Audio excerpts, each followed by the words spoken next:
Inshallah, we'll have a lecture today about women in Islam, and it's continued from last night, I believe. Dr. Lisa Killinger will be giving the lecture. She is an American Muslim who embraced Islam as an Iowa State University student in 1979. She obtained her Doctor of Chiropractic degree in 1983 and practiced in California, where she also worked as a teaching assistant for world religions classes at the University of California. Her popular lectures on women in Islam and universal peace were often attended by over 500 students. Ms. Killinger is currently a guest lecturer on Islamic topics in Davenport, Iowa, where she works as a chiropractor researcher and author. She is, mashallah, also the mother of 4 children. Please help me in welcoming her.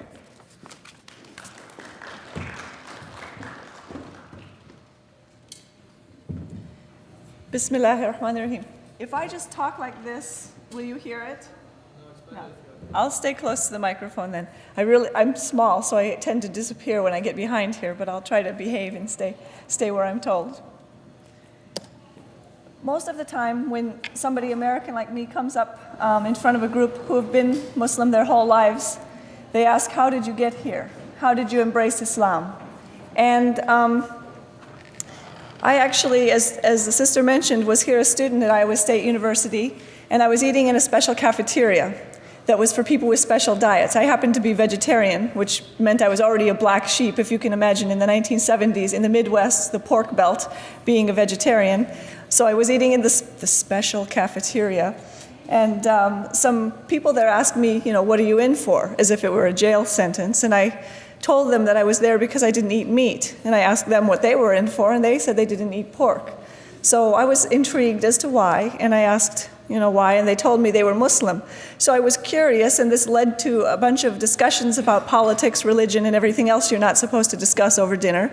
But one day they asked me what I believed in, what my faith was. And I told them that I believed in one God, certainly, and I respected the prophets, and I knew that the prophets all brought important messages, and it seemed to me that the message was all the same.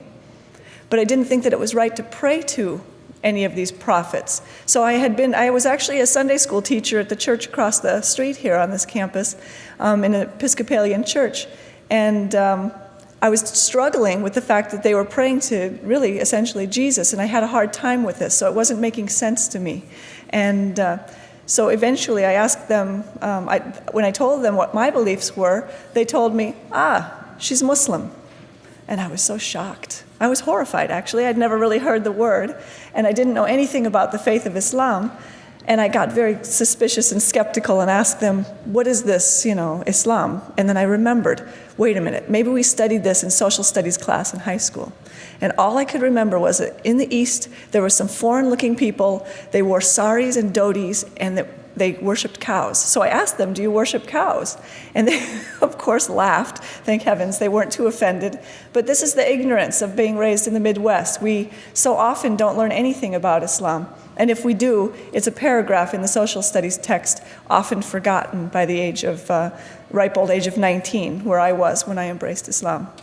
So they told me a little bit about Islam. I read some books, and now in retrospect, I think, alhamdulillah, that I learned about Islam through the books, and I didn't learn about it from really Muslims per se, because I might have been extremely disappointed in the behavior of some Muslims. In fact, those Muslims that taught me about Islam, I embraced Islam the first day of Ramadan, 1979.